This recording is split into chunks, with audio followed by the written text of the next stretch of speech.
हमारे चैनल को सब्सक्राइब करें और बेल आइकन दबाएं।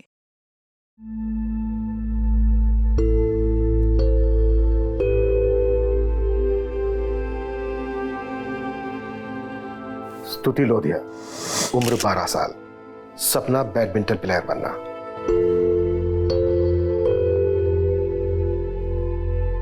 शगुन लोधिया, उम्र 16 साल, सपना फैशन डिजाइनर बनना।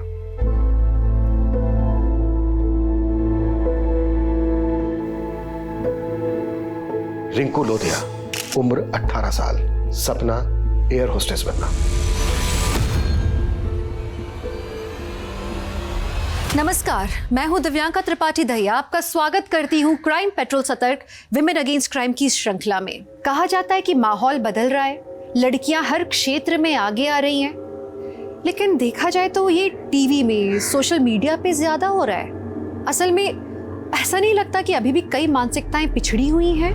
कई बार लड़कियां समाज के इस पिंजरे को तोड़कर बाहर आने की कोशिश कर रही हैं, लेकिन वो औरों की सड़ी गली सोच को नहीं बदल पाती। और ये उनका दुर्भाग्य नहीं है, ये औरों के गुनाह है जो उनके रास्ते का रोड़ा बन जाते हैं।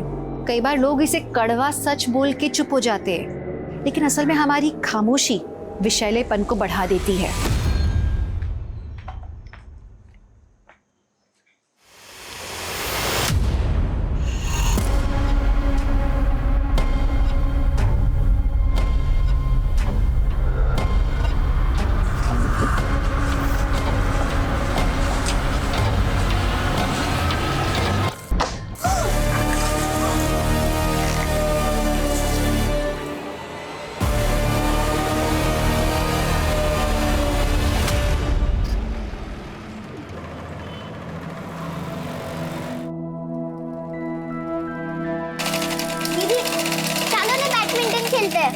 थामनी स्तुति, चलो ना दीदी। क्यों स्तुति? वेट कर, ये वाला डिजाइन तो पूरा हो जाने दे।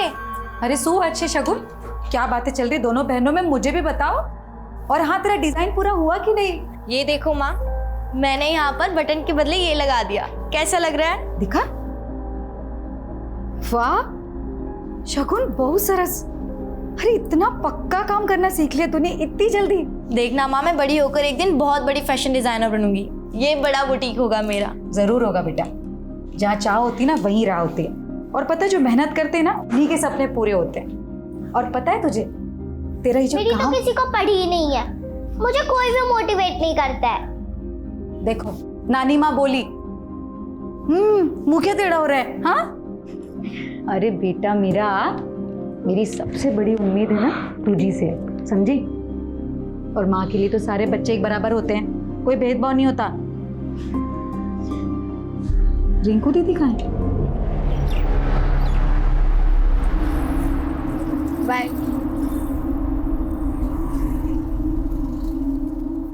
ये तेरे मेरे बीच में ना ये कबाब में हड्डी नहीं चलेगी।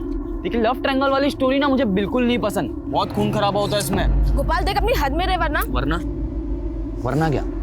देख अब इतने नखरे मत दिखा, तुझे अगवा करना पड़ जाए, समझी?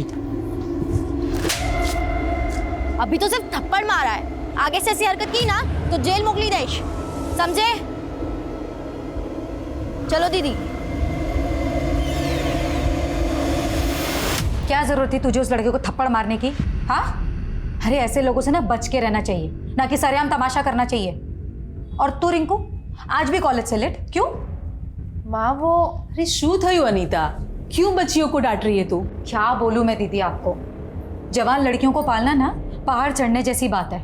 आए दिन कुछ ना कुछ करके ही आना है। आज किसी को थप्पड़ मार के आ गए, ये सब क्या है दीदी? डर लगा रहता है मुझे, कहीं कुछ ऊंच नीच हो जाए, कुछ हो जाए तो। अनीता आटली बड़ी चिंता नहीं कर। अरे હું તો ભૂલી જ ગઈ। અરે મુંહ મીઠા કરો सब।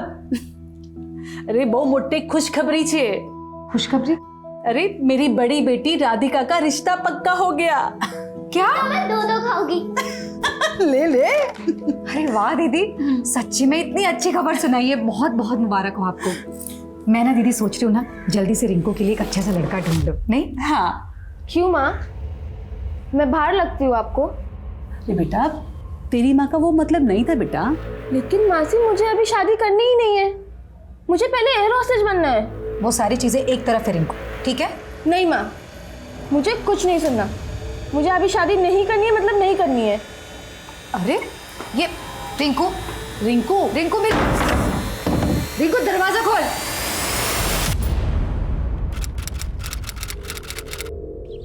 स्तुति, शगुन, रिंकू, खाना बना दिया है मैंने, ठीक है? खा लेना टाइम से। जा रही हूँ, कल शाम तक वापस आऊंगी। माँ, मैं भी आपके साथ चलूं? नहीं बेटा, तू क्या करेगी वहां जाके? और वैसे भी कल शाम को लौटूंगी मैं, तब तक एक दूसरे का ख्याल रखना है ना। लड़ाई झगड़ा नहीं करना, ठीक है? अरे रिंकू सुन ना,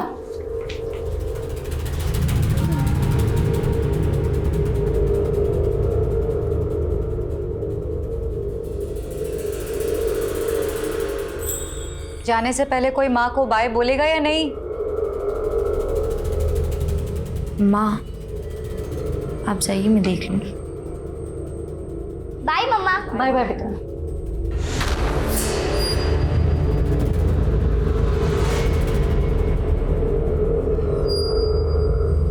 અરે આ તો બહુ ઈઝી છે. જો 5 ને કેટલા થાય? 6. 4 ને 2 પણ 6, 3 3 પણ 6, 2 ને 4 પણ 6, 1 ને 5 પણ 6. સિમ્પલ 6 6 6. ઈઝી છે ને? ચાલો આપણે નેક્સ્ટ કરીએ. ઓકે.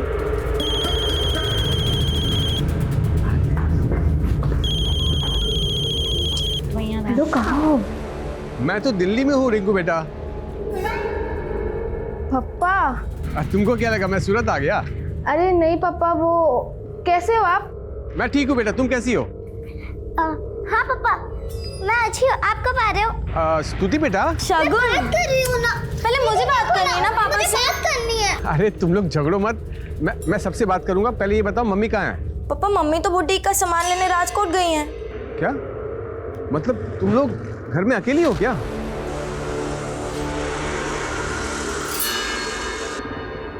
देखो तुम लोग ध्यान से रहना, ठीक है? हाँ पापा, आप हमारी टेंशन मत लीजिए। Good night, bye. दीदी, मुझे पापा से और बात करनी थी। कल कर लेना, अभी बहुत रात होगी। तुम लोग चलो सो जाओ चल के। हाँ। अरे वो सब रहने दो ना, ये सब सुबह कर लेना। अभी सो जाओ, बहुत रात होगी।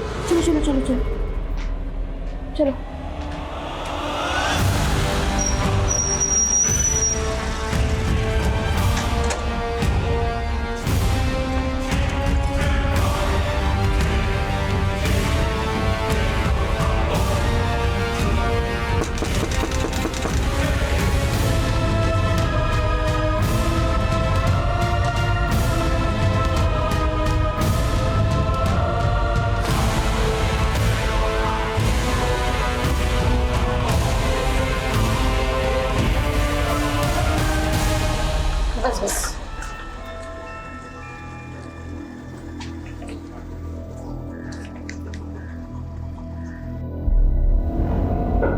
अरे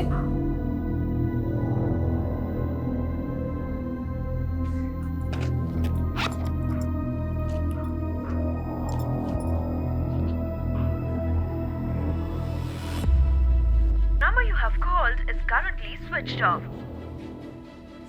नंबर भी बंद है। बिट्टू। हाँ आंटी। बेटा स्कूल गए थे आज? हाँ। अच्छा ये स्तुति, शगुन दीदी, रिंकू दीदी कहाँ है, कुछ पता है? मालूम नहीं आंटी, लेकिन हाँ जब मैं शगुन दीदी और स्तुति के साथ आ रहा था स्कूल से, तब हमें रास्ते में रिंकू दीदी मिली थी। अरे शगुन, स्तुति, आगे तुम लोग। एक काम करो, मेरे साथ चलो। कहाँ दीदी? अरे वो सब बताती हूँ। एक काम करो, ये बैग में बिट्टू को दे दो, ये घर के बाहर रख देगा। तुम लोग मेरे साथ चलो। ये लो, ये ना घर के बाहर रख देना, ठीक है? ये रिंकू कहाँ ले गई इन दोनों को? मुझे नहीं मालूम आंटी।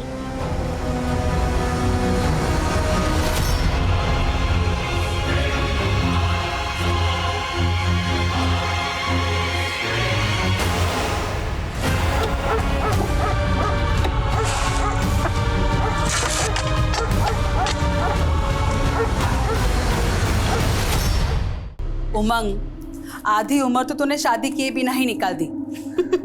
तेरे आगे पीछे भी कोई नहीं है। जो अरे कवारा रहेगा तो बूढ़ापा कैसे निकलेगा? क्या आरती बहन आप भी, अब उसके बारे में अभी से क्यों सोचूं? जब बूढ़ापा आएगा देख लेंगे। आरती दीदी, आरती दीदी, स्तुति, शगुन और रिंकू यहाँ आए हैं क्या? ना, અહીંયા નથી આવી। हे भगवान, दीदी ये तीनों लड़कियों का कुछ अता पता नहीं है। पता नहीं कहाँ चली गई, सबसे पूछताछ करके देख ली लेकिन कुछ पता नहीं चल रहा है। अनीता आटली बड़ी चिंता नहीं कर, ये समझदार लड़कियां है, कहीं घूमने चली गई होगी, आ जाएगी।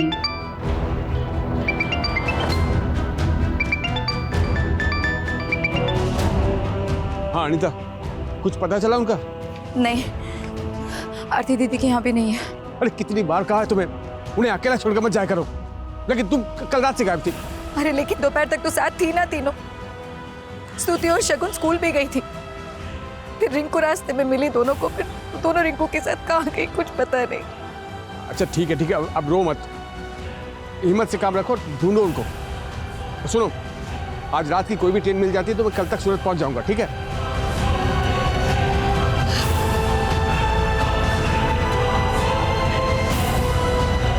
तो यही आपकी बड़ी बेटी रिंकू है ना, आपकी छोटी लड़कियों को यही लेके गई है, इसमें घबराने की क्या बात है? लेकिन सर दोपहर से शाम हो गई है, इन लोगों का कोई अता पता नहीं है और रिंकू का फोन भी बंद आ रहा है।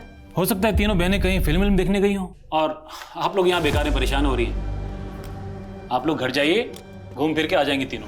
नहीं सर मेरी बेटियाँ इतनी देर तक मुझे बिना बताए नहीं रहती कभी भी बाहर। लेकिन अभी तो आपने कहा कि कल से आप यहाँ थी नहीं। मैं मेरे काम से बाहर गई हुई थी, लेकिन सर यही तो प्रॉब्लम है, पहले ध्यान रखो मत, बाद में आ जाओ पुलिस को परेशान करने के लिए। अरे इतनी फिक्र थी आपको, छोड़ के गई क्यों थी तीनों को? सड़क पे छोड़ के नहीं गए थे, घर पे छोड़ के गए थे।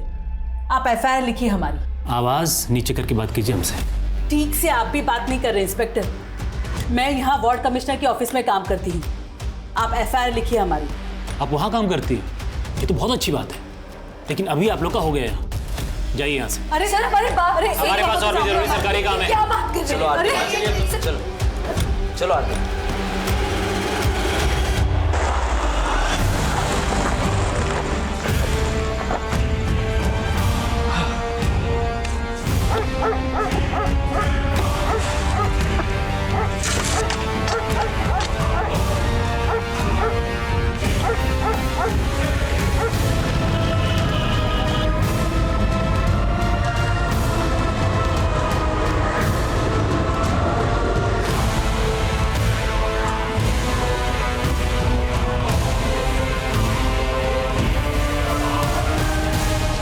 अनीता संभाल तारी जात ने। अनीता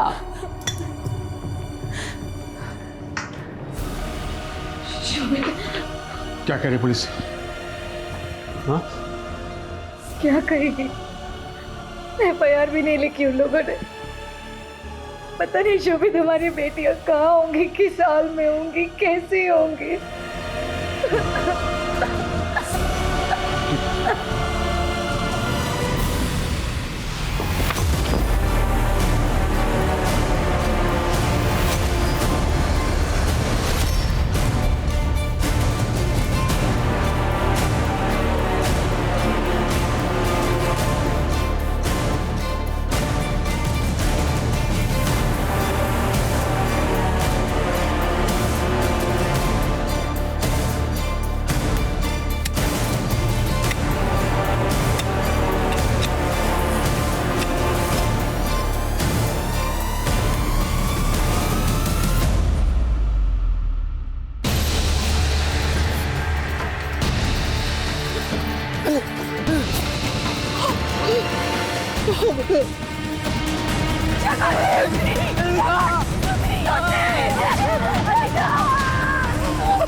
एक मिनट पीछे रहिए, लाश को कोई हाथ नहीं लगा सकता। आप लोगों की वजह से मेरे बेटियों की जान गई है, तारे से भी भगा दिया था आप लोगों ने। ये जिम्मेदारी निभाई आप लोगों ने। संभालो इनको। आप लोगों की वजह से संभालो नहीं तो क्या आप लोगों की बदलानी नहीं चलेगी? आप लोगों का पुलिस प्रशासन, हाय हाय! पुलिस प्रशासन, हाय हाय! पुलिस प्रशासन, हाय हाय! लेके चलो बॉडी लेके चलो।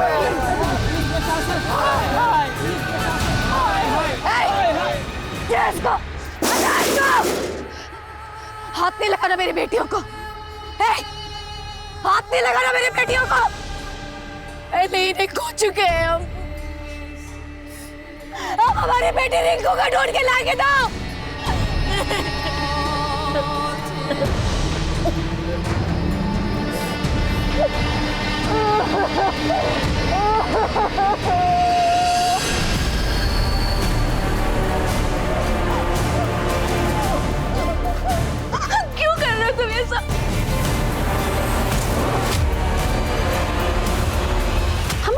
सपने पूरे करने के लिए दुनिया से लड़ सकते हैं, अपने हालातों से लड़ सकते हैं।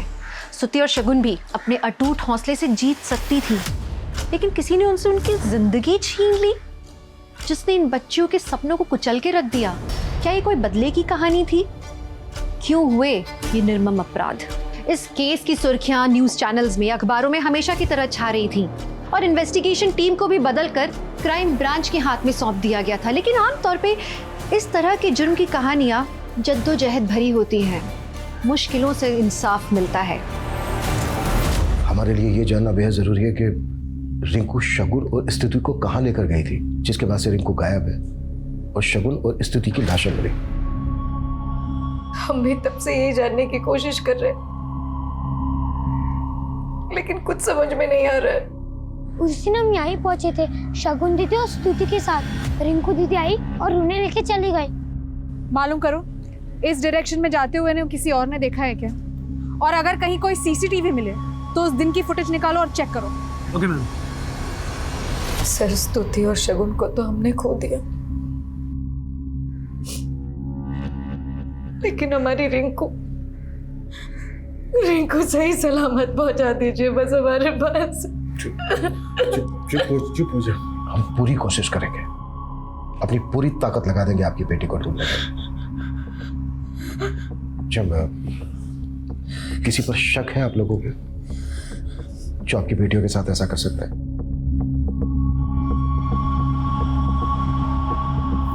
नहीं सर। एक लड़का है सर, एक नंबर का आवारा लड़का है सर वो। कुछ दिन पहले मेरी बेटी रिंकू के साथ बदतमीजी करने की कोशिश की थी उसने, और इसके लिए शगुन ने उसे थप्पड़ भी मारा था। अभी तो सिर्फ थप्पड़ मारा है, आगे से ऐसी हरकत की ना तो जेल मोकली देश। चलो दीदी।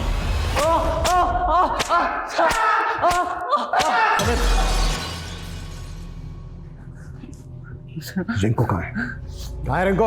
मुझसे क्यों पूछ रहा है? और पूछना तो उसके बॉयफ्रेंड से पूछिए सर, वही कमीना ये कांड किया है। रिंकू का बॉयफ्रेंड कौन? सर नाम तो नहीं पता, पर हाँ रिंकू को उसके साथ बहुत बार देखे। सर रिंकू उसकी बाइक पर बैठ के आती थी और उसकी बहन शगुन ने जैसे मुझे थप्पड़ मारा था वैसे उस लड़के से भी बहुत चिढ़ती थी। उस लड़के की वजह से दोनों बहनों में बहुत झगड़े होते थे सर। बाय। दीदी आपने मुझसे बोला था कि आप उस लड़के से कभी नहीं मिलेंगी। आपने मुझसे प्रॉमिस किया था, इसलिए मैंने मम्मी को भी कुछ नहीं बताया। लेकिन क्या शगुन, क्या प्रॉब्लम है तेरी? ये मेरी लाइफ है, मैं किससे मिलूंगी किससे नहीं मिलूंगी मैं डिसाइड करूंगी, तू नहीं समझी? ठीक है, फिर मम्मी आपसे बात करेंगी। शगुन मेरी बात सुन। पता करो रिंकू का वाकई में कोई बॉयफ्रेंड है क्या? शबरी गोपाला में घुमा रहा है। Right sir.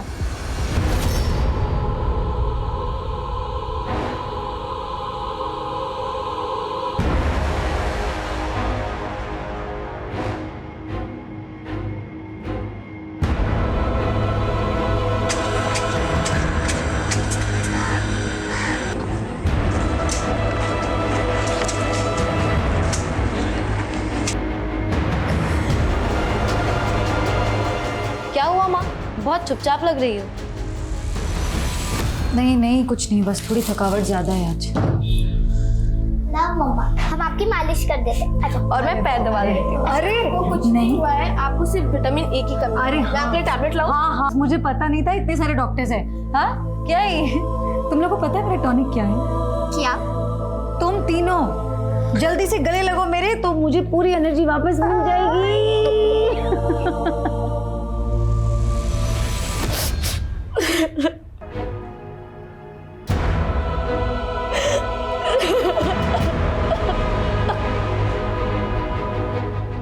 अब रोने से क्या फायदा? पछतावे से हमारे बच्चे तो वापस नहीं आ जाएंगे। मैं उनको यहाँ तुम्हारे भरोसे छोड़कर गया था, लेकिन तुम्हारी लापरवाही की वजह से हमारे बच्चे आए। शोभित, दोषी आप भी हैं। मेरी बच्चों को पैदा करके छोड़ने के अलावा आपने किया क्या उनके लिए? अरे उन्हें जब सबसे ज्यादा आपकी जरूरत थी तब आप नहीं थे उनके पास। आपके गैर जिम्मेदारपन की वजह से मेरी बच्चों ने भुगता। जिम्मेदार आप भी हैं।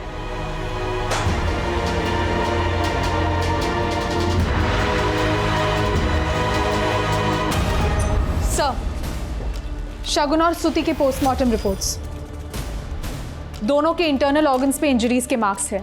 पहले दोनों का किया गया। रिंकू की कोई लीड? नहीं सर, और ये भी पता नहीं लग पा रहा है कि रिंकू उस दिन अपनी दोनों बहनों को लेकर कहाँ गई थी। सर, रिंकू का फ़ोन उस दोपहर उसी के घर के एरिया में बंद हुआ था। और सर, कॉल डेटा रिकॉर्ड्स में कार्तिक नाम के लड़के का नंबर मिला है। सर, ये कार्तिक है। सर, हत्या के एक दिन पहले रात के वक्त इसका फ़ोन रिंकू के घर के एरिया में ही एक्टिव था और रिंकू और कार्तिक लगातार टच में थे। सर, कॉल डेटा रिकॉर्ड्स देखे तो ऐसे लग रहा है कि शायद दोनों का अफेयर हो। रहता कहाँ है कार्तिक? संगम विहार। सर, मैंने एक टीम को वहाँ पे भेज दिया है। कार्तिक का है और उसका फ़ोन क्यों बंद आ रहा है? मेरे बेटे ने कुछ नहीं किया है, आप लोगों को गलतफहमी और मतलब आप जानते हैं वो कहाँ है? उसे कहिए कल तक थाने में हाजिर होने के लिए, वरना उसे बचाने के जुर्म में मैं आपको अंदर कर दूंगा।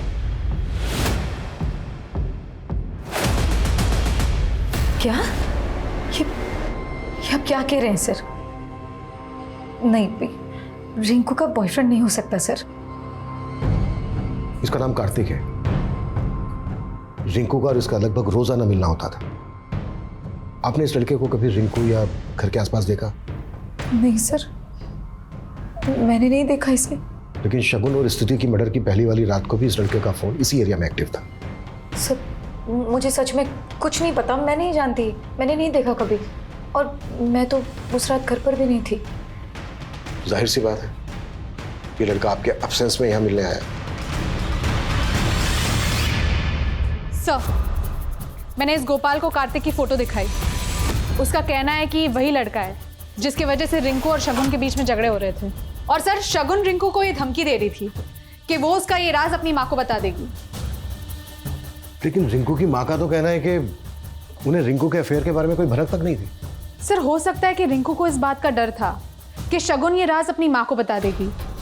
शायद इसीलिए कार्तिक और रिंकू दोनों मिलकर भाग गए और उन दोनों ने रिंकू की दोनों बहनों का रेप भी हुआ है। हाँ, एक बार को ये हो सकता है कि कार्तिक की रिंकू की दोनों बहनों पे भी नजर हो। कैसे भी करके हमें इस कार्तिक को ढूंढना होगा। फिलहाल ये कार्तिक इस केस में राजदार नजर आ रहा है।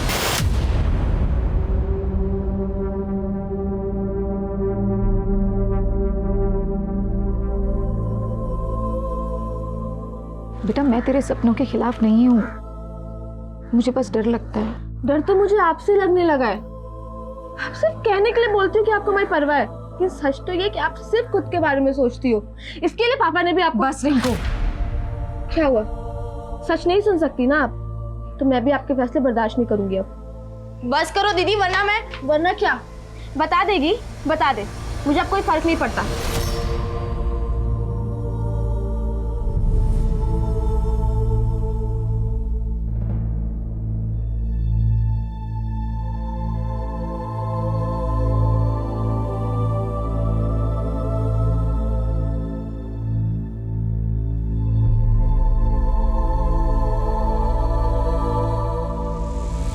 सर, आप लोग खामा का मुझ पर शक कर रहे हैं सर। मैं भागा नहीं था, हूँ तो हमारा मामा ना घरे गए लो तो सर। जैसे ही मेरे पापा ने मुझे बोला कि आप लोग मुझ पर शक कर रहे तो मैं सीधा आप लोगों के पास चला आया।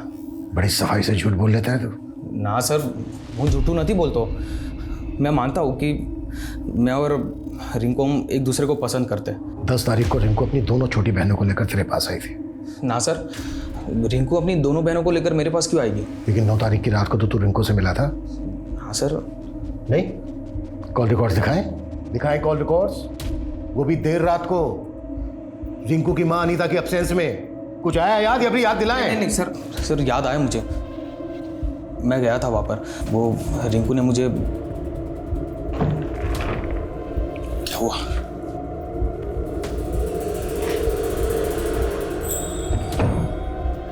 यार रिंकू मुझे इतनी रात को यहाँ पर क्यों बुलाया? कार्तिक, मेरी मम्मी मेरी शादी करना चाहती हैं और शायद राजकोट भी वो मेरे लड़का देखने ही गई हैं। अगर उन्होंने मेरी शादी की ना तो मैं सुसाइड कर लूँगी।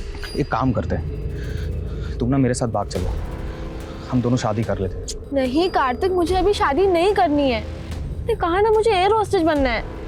आई नो रिंकू, लेकिन तुमने तो मुझे अभी बोला कि तुम्हारी मम्मी तुम्हारी शादी करवाना चाहती है, फिर क्या तुम एयर होस्टेज बन पाओगी? दीदी, मैंने कभी सोचा भी नहीं था कि आप इतने गिर जाओगे। मम्मी की एब्सेंस में आप इसके साथ। शगुन मेरी बात तो सुनो। कार्तिक अभी तुम जाओ यहाँ से, रिंकू। अभी तुम जाओ यहाँ से। सर फिर मैं वहाँ से चला गया था, उसके बाद क्या हुआ मुझे नहीं मालूम सर। और अगले दिन भी मेरी रिंकू से कोई बात नहीं हुई थी सर। आप चाहे तो चेक कर ही सको चाहता। यही तो प्लानिंग थी तेरी। रिंकू की छोटी बहन शगुन के साथ तेरा 36 का आंकड़ा था, इसलिए रिंकू को पाने के लिए तूने। रिंकू को पाना जरूर चाहता था, लेकिन किसी गुनाह के रास्ते पर चलकर नहीं, बल्कि प्यार से। सर मारो विश्वास करो था, मैं साचू कशु नहीं करो। सर ये कार्तिक तो गोपाल से भी डेढ़शाना लग रहा है। खुद थाने आके अपनी बेगुनाही साबित करने की कोशिश तो नहीं कर रहा। पता करो हत्या वाले दिन से लेकर अब तक ये कार्तिक था कहाँ, और गोपाल के खिलाफ कुछ बोला? नहीं सर, ना गोपाल कुछ बोल रहा है ना उसके दोस्त कुछ उगल रहे हैं। सर ज्योति नगर पुलिस को उनके एरिया में रिंकू की लाश मिली।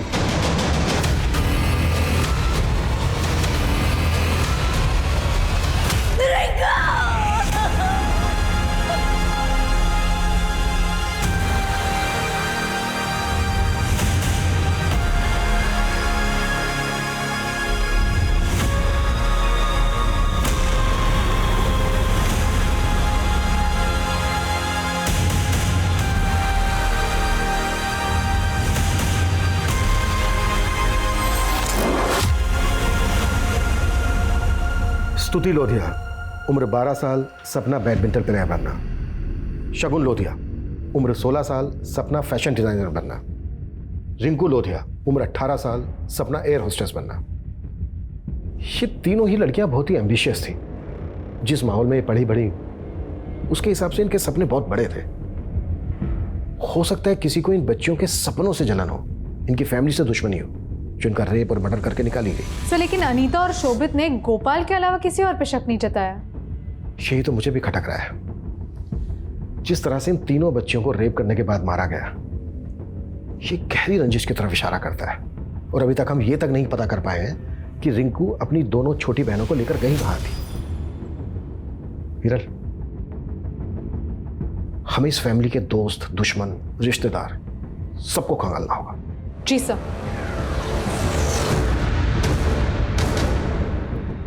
क्यों मारा मेरी बेटियों को? हाँ, क्यों मारा मेरी बेटियों को? मुझसे दुश्मनी देना, मुझे मारता साले। उनका क्या कसूर था? उनको क्यों मारा है? और नहीं तो क्यों मारा है? क्यों मारता है? मेरी बेटियों को मारता है। चला जाए यहाँ से, बता रहा हूँ। तो क्या करेगा तू? मेरी बेटियों को मारा। क्यों मारा मेरी बेटियों को? सर मैंने बच्चियों की फैमिली के बारे में पता किया। बच्चियों का फादर शोभित पिछले 8 साल से दिल्ली में रह रहा था और इन 8 सालों में वो कभी वापस लौट के नहीं आया। लेकिन बच्चियों के गायब होने के बाद अचानक से वापस आ गया। और सर अनीता पास ही के मोहल्ले में अपने ससुराल वालों के साथ रहती थी, लेकिन पिछले 6 साल से वो भी अपनी बेटियों के साथ अलग रह रही है। अनीता ने अपना ससुराल क्यों छोड़ा? कोई खास वजह? सर मैंने खबरियों को इस काम पे लगाया है, लेकिन सर वजह जरूर कोई बड़ी रही होगी। अनीता की बेटियों के मरने के बाद अनीता के ससुराल वाले एक भी बार उसके पास नहीं गए। ये दोनों पति पत्नी ना अपने अंदर कुछ छिपा कर बैठे, इतनी आसानी से निकलने नहीं देंगे। चलो एक बार अनीता के ससुराल वालों से मिलते हैं। जी सर। अगर मेरे हाथ पैर ठीक होते तो मैं खुद अनीता और शोभित से मिलने चला जाता था, लेकिन बेटा तू तो ठीक है ना? तुझे जाना चाहिए उससे मिलने। अरे पप्पा, प्रवचन देना बंद कीजिए, मुझे कोई परवाह नहीं उन लोगों की। सांभळना बेटा, तारा मोटा भाई छे, एक बार जई आओ। सुनो, बाहर पुलिस आई हुई छे।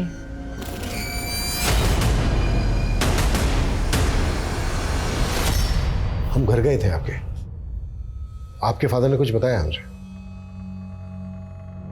आप क्या पता है सर आपको? यही कि आप काम के चक्कर में बाहर चले गए थे और आपके बाहर जाने के बाद अनीता जी ने अपना ससुराल छोड़ दिया। वो ससुराल छोड़ कर यहाँ आ गई रहने, जबकि ससुराल पास में ही है। आपके जाने के बाद उनके लड़ाई झगड़े होने लगे थे। अच्छा अनीता जी, किस बात को लेकर आपकी ऐसी लड़ाई हुई थी, झगड़ा हुआ था कि आप अपना ससुराल छोड़कर यहाँ आ गए? ऐसा कोई झगड़ा या लड़ाई नहीं थी, वो बस। क्या वो? मतलब छोटी मोटी बात में कहा सुनी होती है, बस वैसी। ठीक है।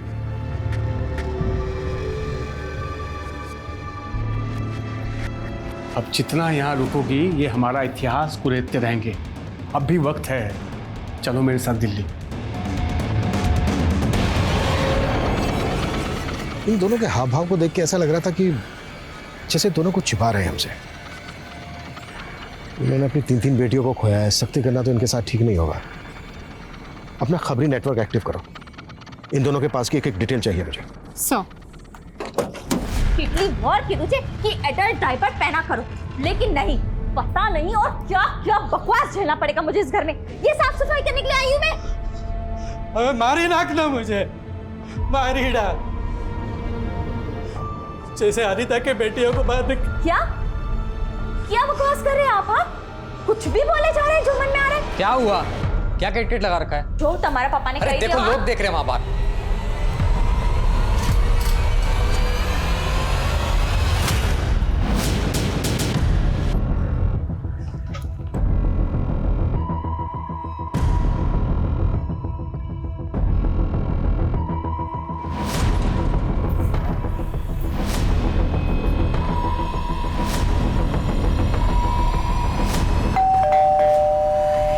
आप हमसे ये बताइए कि आप हमसे छिपा क्या रहे हैं?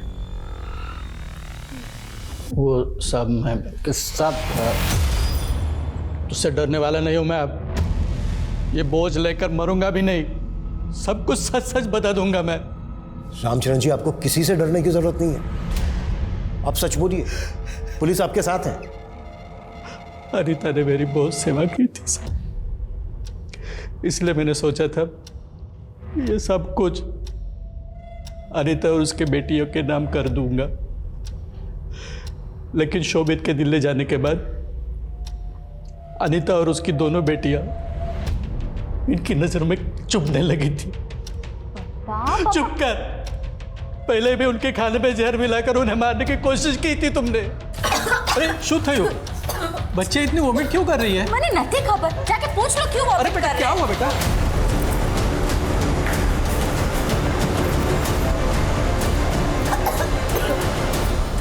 सर, पापा और अनीता भाभी को गलतफहमी हो गई थी सर। हाँ सर, मैं तो खुद डॉक्टर को लेके आया था इलाज करवाने के लिए। डॉक्टर ने खुद बोला था कि फूड पॉइजनिंग की वजह से उनको उल्टी हुई है, लेकिन अनीता भाभी और पापा मानने को तैयार ही नहीं है और अनीता भाभी घर छोड़ के चली गई। जब वो घर छोड़ के चली गई उसके बाद तुमने प्रेशर डाला इनके ऊपर कि ये सारी प्रॉपर्टी तुम्हारे नाम कर दें, इनको बेदखल कर दें, यही हुआ ना? नहीं सर, मैंने ऐसा कुछ भी नहीं किया सर। पापा ने तो खुद शोभित भाई को जायदाद से बेदखल कर दिया था और शोभित भाई तो खुद अनीता भाभी को धोखा दे रहे थे। कैसा धोखा? सर, शोभित भाई का यतिन नाम के आदमी की बीवी के साथ चक्कर चल रहा था। उन्होंने हमें मुंह दिखाने के काबिल नहीं छोड़ा। मेरी बीवी की तरफ दोबारा देखा ना, आंखें निकाल लूंगा, समझा? मेरी बीवी की तरफ दोबारा आंख उठाई ना, छोड़िए, क्यों तमाशा कर रहे हो? छोड़िए छोड़िए। हाँ साहब, ये बात सच है कि शोभित की हरकतों की वजह से हम बहुत परेशान थे, लेकिन यतीन भी कोई सीधा आदमी नहीं है। कुछ दिनों बाद उसकी बीवी गायब हो गई थी। लोगों का मानना है कि यतीन ने ही अपनी बीवी को जान से मार दिया था। हाँ सर, यहाँ तक कि वो यतीम तो अनीता भाभी, उनकी बेटियाँ और हम सबको मारने के लिए यहाँ गया था। इसीलिए तो पापा ने शोभित भाई से सारे रिश्ते खत्म कर दिए थे। सुनो अनीता, जल्दी करो। हाँ, 4 घंटे के बाद दिल्ली की ट्रेन है। मैं एक काम निपटा के आता हूँ, तुम पैकिंग करके रेडी रहना, ठीक है? सर, अनीता ने हमें बताया कि शगुन और स्तुति के मर्डर के एक दिन पहले वो राजकोट में थी, लेकिन उसका फोन तो बड़ौदा में एक्टिव था। What? जी सर। और सर, अनीता को एक उमंग नाम के आदमी का अक्सर कॉल आता था और सर, उमंग की फोन की लोकेशन अनीता के साथ बड़ौदा में ही एक्टिव थी। ये उमंग है कौन? सर, उमंग अनीता की बड़ी बहन आरती के यहाँ पे काम करता है। और सर, हमें एक और बात पता चली है, यतिन की बीवी काफी टाइम से गायब है और इसकी भी भनक मिली है कि यतिन की बीवी का शोभित के साथ अफेयर था और कुछ टाइम पहले शोभित ने यतिन के साथ मारपीट भी की थी क्योंकि उसको शक था कि यतिन ने उसकी बेटियों को मारा है। ये बात ना तो हमें शोभित ने बताई और ना ही अनीता ने। और अनीता ने हमें ये तक नहीं बताया कि अनीता और उसकी बेटियों को जहर देकर मारने की कोशिश की गई थी। और अब अनीता का उमंग के साथ अफेयर होने का क्लू मिल रहा है।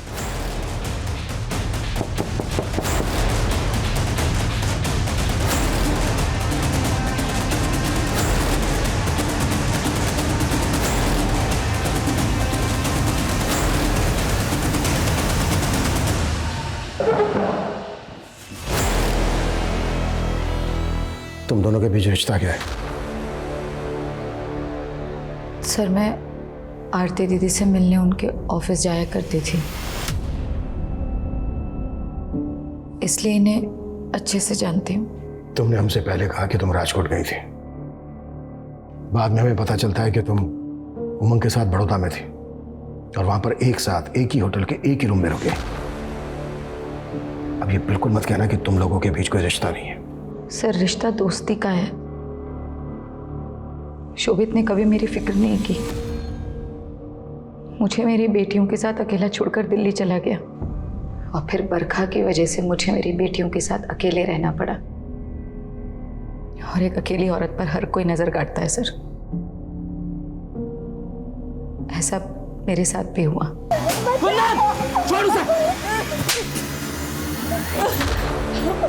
और फिर उमंग जी ने मुझे बचाया, आरती दीदी भी वहां आई और फिर कुंदन को जेल भिजवाया उन्होंने। सर वो कमीना आज भी जेल में है, लेकिन क्या क्या लेकिन? वो जेल में है ये बोल के साबित क्या करना चाहते हो? कहीं ऐसा तो नहीं है कि तुम्हारी बेटियों को तुम दोनों के रिश्ते के बारे में पता चल गया था, इसलिए तुम दोनों? कैसी बातें कर रहे हैं आप? ऐसे सोच भी कैसे सकते हैं? मैं अपनी बेटियों के साथ ऐसा कुछ क्यों करूंगी? शोभित के बारे में तुम्हारा क्या कहना है? शोभित का यतीम की बीवी के साथ अफेयर था? मुझे ऐसा लगता था, लेकिन शोभित हमेशा ये कहते कि उनका कोई चक्कर नहीं था। लेकिन उन्हें शक था कि यतीम ने कहीं मेरी बेटियों को। शोभित कहाँ है भैया?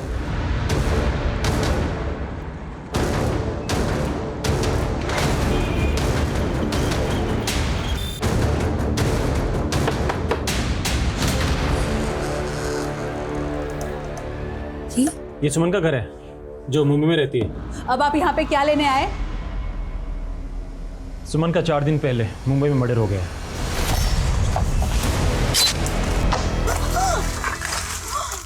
मुंबई पुलिस को जब उसकी पहचान पता चली तो उन्होंने हमें कांटेक्ट किया।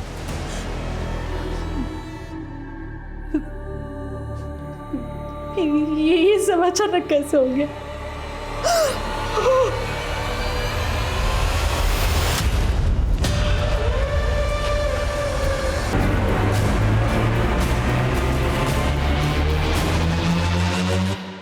हेलो,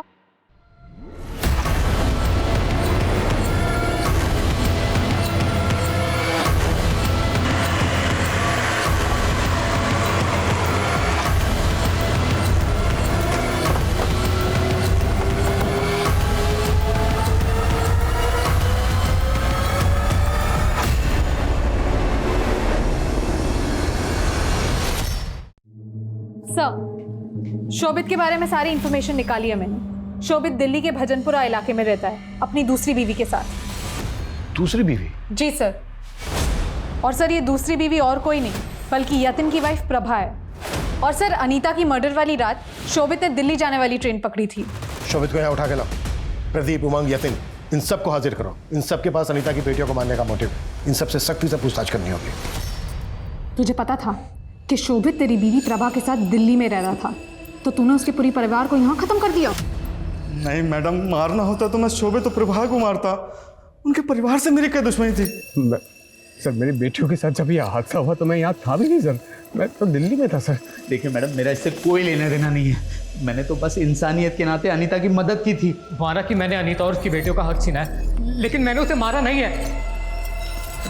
सर एक इन्फॉर्मेशन मिली है, अनीता की बड़ी बहन आरती की बेटी सुमन का मुंबई में मर्डर हुआ है। What? जी सर। सर सुमन आरती की छोटी बेटी है और मुंबई में मेड का काम करती थी। यहाँ अनीता और उसकी 3 बेटियों का मर्डर हो जाता है और वहाँ मुंबई में अनीता की ही बड़ी बहन आरती की बेटी का मर्डर होता है। इन दोनों केसेस में कोई कनेक्शन तो नहीं है? मुंबई पुलिस से कांटेक्ट करो। सुमन मर्डर केस की एक डिटेल चाहिए मुझे। Right sir.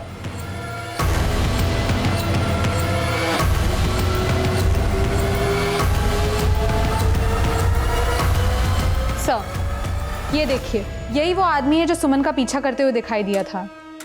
इस आदमी की फोटो अनीता और उसकी बेटियों से जुड़े सभी लोगों को दिखाओ, पता करो उनके साथ इसका कोई कनेक्शन है क्या। जी सर।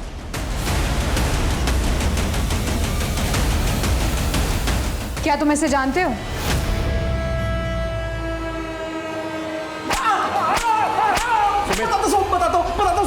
बताता हूँ साहब, मैंने कुंदन भाई के कहने पर सुमन को मारा था साहब।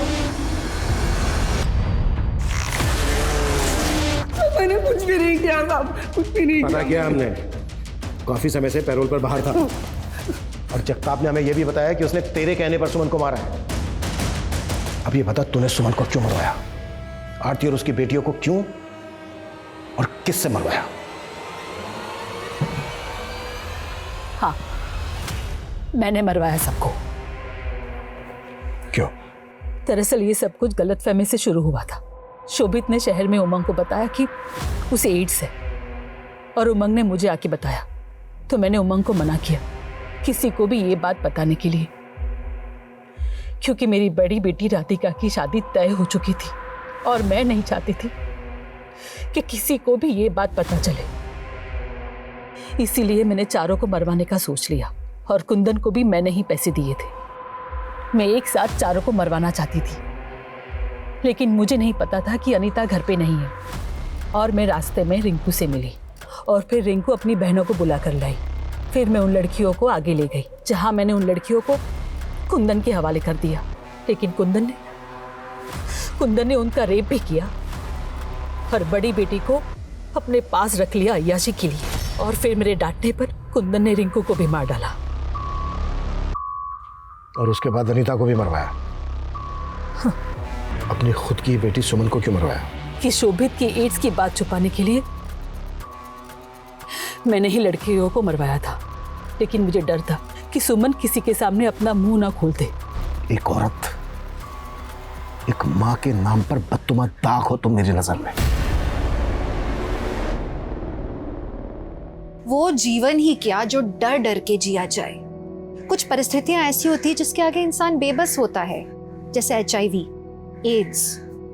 अगर इंसान को बात बात पे समाज से बहिष्कार का डर रहेगा तो आमतौर पे वो उसे छुपाने के लिए गलत रास्ते पे ही अग्रसर होगा।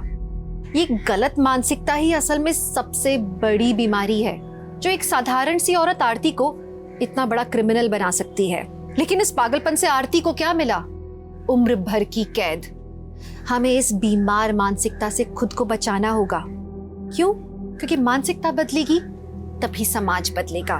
तो मैं दिव्यांका त्रिपाठी दहिया अब लेती हूँ आपसे विदा। फिर मिलूंगी अपराध की एक नई कहानी के साथ। तब तक देखते रहिए क्राइम पेट्रोल सतर्क, विमेन अगेंस्ट क्राइम। एक औरत पर वार, अब हर औरत का भार। जय Hind. For more updates, subscribe to our channel, click the show links and enjoy watching the videos.